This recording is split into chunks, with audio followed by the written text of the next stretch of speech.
two big covenants to start with. This is a day of honoring and remembering, and I don't want to hear any negative statements about anything. We have heard loads of that for a long time in this town, and so this is not the place for it. Also, no political opinions. We're here to honor Plainfield High School, and that's the purpose.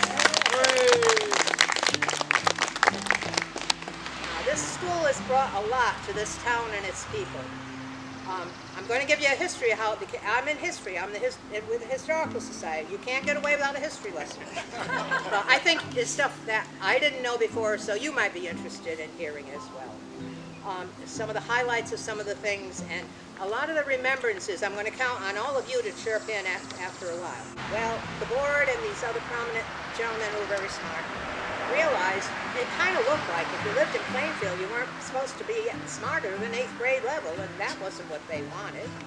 And so a few students did go to Norwich, to the Free Academy, and to Danielson High School. Town paid their tuition, but not all the families could get their students to those places, so it wasn't a whole lot. And just as an aside that I think they well knew of, there was a Connecticut state statute at that time that said every town was required to provide a high school education to its residents. So I think they got away without breaking the law. By 1915, due to overcrowding, this word overcrowding affects everything that comes after. The grammar school classes were now being sent otherwise to other buildings. I heard that a couple of grammar school classes were sent down to the Oddfellow Hall, now a church, right by the train tracks just down the street in Center Village. And then they had to send some up to Warregan. The grammar school was at the Four Corners up there because there were so many high school students taking space. So in 1919, they had real thoughts of building a new building, and in 1921, they hired an architect. He was a school plan service corporation. It was somebody who did nothing but school, so I guess they picked somebody that knew what they were doing. And the town, surprisingly, voted the money to build a school.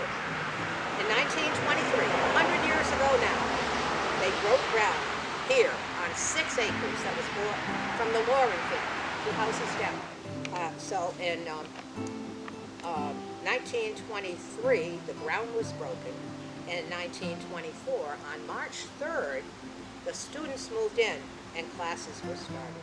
Now, this new school provided a traditional language and art studies and a home economics department with, this is a quotation from a book, and a laboratory for cooking. This is in the home economics department. An agricultural suite, fully furnished scientific laboratories, and a commercial department. That was up on the 3rd floor. So I could see now, looking back, why people graduating from 4 years here and getting this kind of an education, not surprised they got hired by businesses to take care of the bookkeeping or into a bank. They were prepared for real jobs in the real world. So the beginning of my spiel about the value this place gave. Athletics and music were added to the curriculum as well. Whatever they chose, this education gave them a good start. More faculty was needed, and the numbers or something. I think I have 1 or 2 school teacher people here that perhaps can give us memories of that after a little bit. And there were new events. Now, that auditorium seated 400 people, and you're talking back in 1924, 25, that was a big population. And so many things ended up being possible. Even just graduations were super. And all the proms and dances and everything else. Oh, there was an Army surplus building. I don't know if any of the guys that are here today remember an Army surplus building, metal building called the Hut. It was out and back of the school. And that's where industrial arts were. They did metalwork, wood, everything you could imagine in a mechanical field. They had a teacher for it. It was a proper, safe way to have that course. I'm going to pick on a teacher next before I let you. Yeah, I'm picking on you. Right? Connie, can you tell us a story? I hear you had it. 1959, my first teaching assignment was in Central Village in the old schools. Bill Kelly was the principal. And at that time I was driving a Vauxhall, which is a little tiny car. So one day I came out to get into my car to come home, and the car was gone. Oh. So I went back in and I said, "Where's my car?" So everybody walked around, and there was my car on the opposite side of the building. It took me 50 years to find out at the 50th reunion of that class, 6 boys stood up and said, "We moved your car." That's good. I'm telling you. Okay, I've got student, teacher, how about some sports? Well, I know you were in my class. I know you were the biggest sportsman there was. Okay, thank you. Now you're not going to stop him. Sean, he's got something to lean on. Stop, He's you're coming. going up next. Plainfield High School, beautiful. Can you remember anything offhand about Walt Dropo? I have a story about Walt Dropo that started in Harvard. I left here, went there, and You got the right guy. I know. I went out there to begin further my education, and 129 students from all over, and everybody's saying where they're from. I said from Musa. They thought I was making it up. Nobody believed me until there was one gal whose brother was very into sports and baseball, and she said, "I know from my brother that Musa's famous because Walt Dropo's the moose from Musa." Because yeah, I graduated from Plainfield in 1981. When I graduated from here, it was Plainfield Junior High. In 1977, we had double sessions, and Mr. Carpenter was our principal. And then we transitioned right into the Annex with the high school. Take a look at the number of people that teach in our system. They're from Plainfield. They have so much pride that oozes from this town. They want to give back. They want to have the best for our kids. And this building is a representation of that. And it wasn't just your high school, it was our junior high and then our high school too, but there are great memories. And it's because of people like you that we're here to celebrate this. Ruth, we've been coming to the alumni Forever. meetings and seeing each other forever. We were both young back then. Well, we're still young at heart. You know, I'm one of the oldest at school now. I guess I'm still a little bit younger up here. But, you know, I guess I just want to say thank you to all of you for supporting us as a younger generation way back when, so that we can be making the impact that you guys have made. And I think the key is to make sure that our future kids can make that same impact, whether this building is here or not.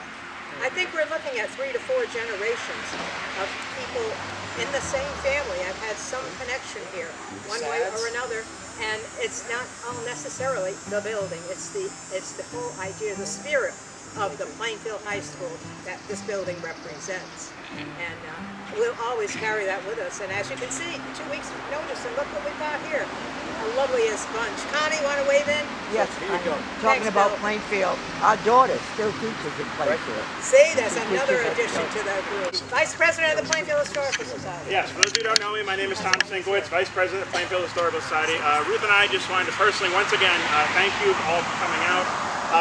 Several weeks ago, Ruth and I were chatting on the phone, and it was something that just kind of spurred up in conversation of, you know, for those who obviously have appreciation and pride here in Plainfield for our history, we wanted an opportunity to get everyone to come out and be able to reminisce a bit about the memories, but also, you know, also take some final shots of the building, maybe with cameras, and just spend some time really reflecting on the impact this building has had on our town, on our heritage. My family heritage goes way back here. My great-grandparents were some of the first to graduate from this building. My grandmother, class of '63, my mother, my aunts, my uncles, all graduated from this building. And so it means a lot to me personally, not only for that reason of family ties, but also because of the fact that it's had an impact on the town. And it's a wonderful piece of architecture. This is a piece of architecture here that we don't see buildings made like this anymore. So thank you again. Thank you, Tom. I'm going to have the honor to have someone from the class of 1961 speak next. And I've heard him before. It's good, but sometimes long. But I don't care. Bob Blow. The podium's yours. I think the phrase for that is framing your expectations. Ruth was wonderful in her historical recounting. And 100 years is a long time. And the evolution of this town in 100 years is pretty profound.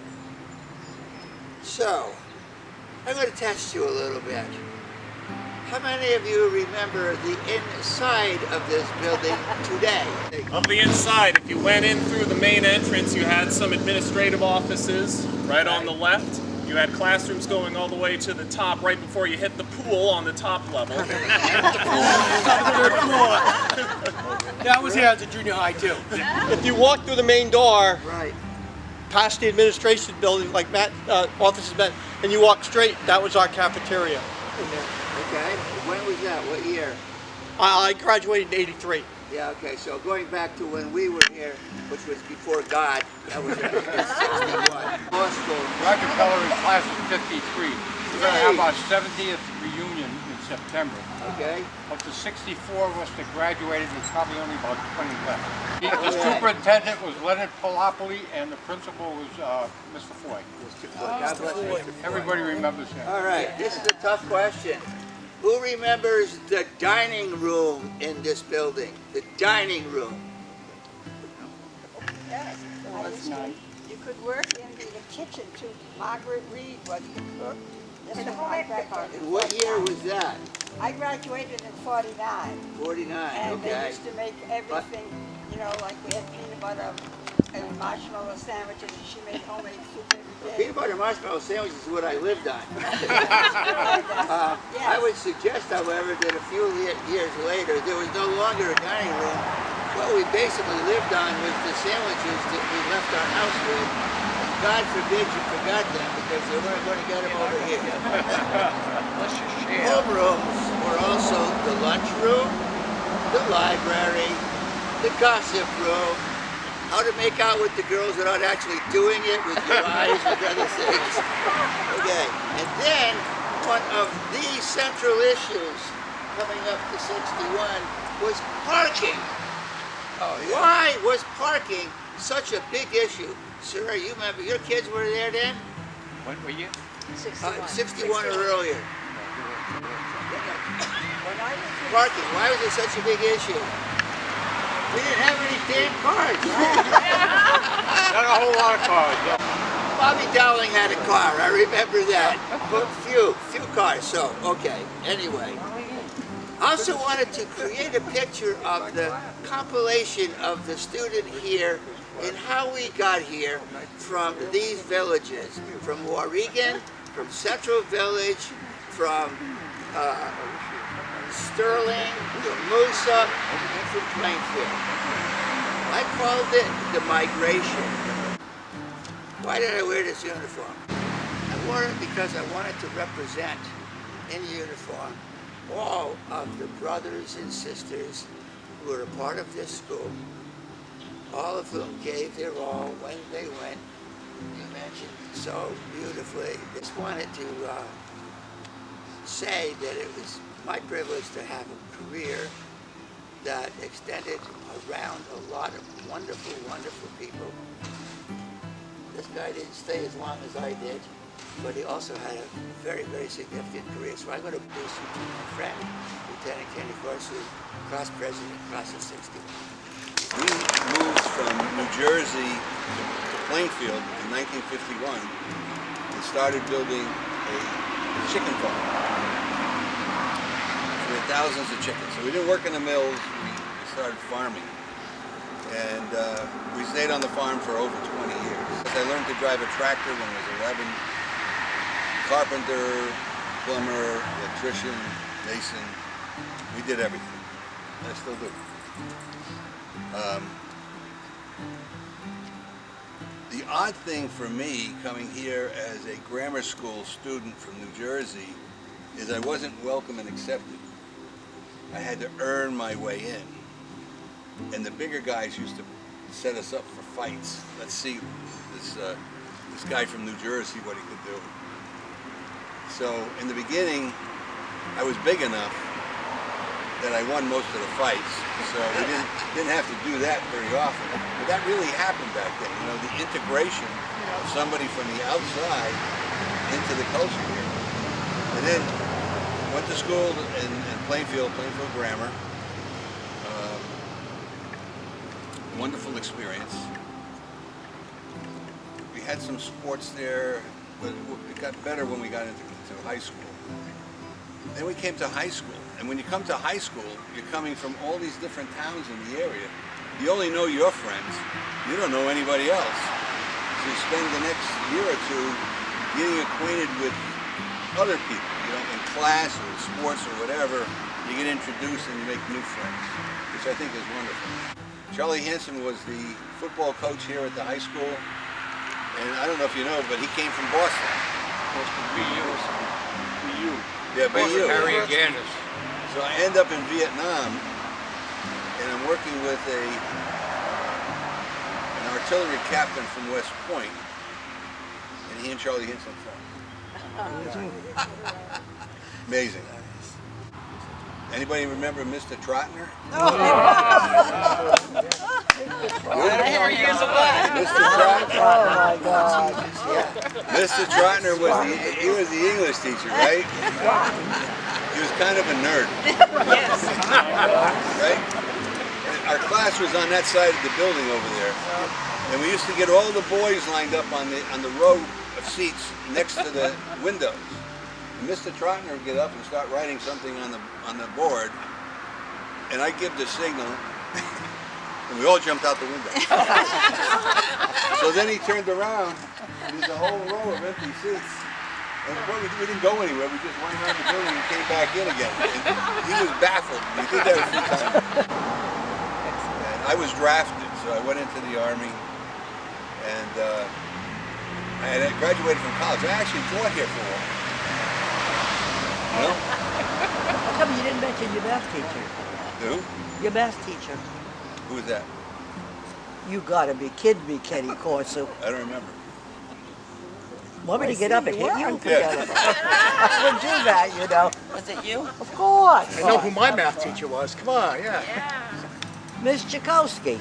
Yes! All right. You had the wrong name on it. Well, I was bad, yeah, but Miss Tchaikovsky, don't tell me I can remember you. She hasn't changed a bit. Oh, How did I do? very well. You did well, you know that. Yeah. Yeah. And how did I do? Very well, you made me who I am. I was fortunate enough to go to Boys State. Does anybody know what Boys State is? Yeah, boy and girl State. I went to Boys We went State. to Boys I didn't State. know what that was exactly. until I went there. Yes, That's you up did. at UConn, where you learn about government. Yeah. And I Jacob. came back, and then I Yeah. got elected to senior class president. Great to see They you. had wonderful dances, you know, Yeah. sock hops and that kind of stuff. Yeah. Pink and gray was the style. Ricky Nelson. So anyway, it's my honor to be here today. I'm glad you all came. You're the people that really care because you showed up. So thank you. Anybody have any questions for me? You had Very some good job. great Yep, dances. thank you. Good job. Very nice. Those are the ones I could tell.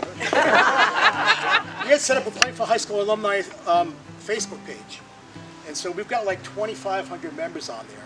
So if you're here and you're not a member, please, join the Facebook page. Send out some of these pictures of some of your memories, because I'm one of the older people on that page. We've got younger kids that are taking a look now and joining. So the things that you have to offer are just great. It's a great way to share it and preserve it.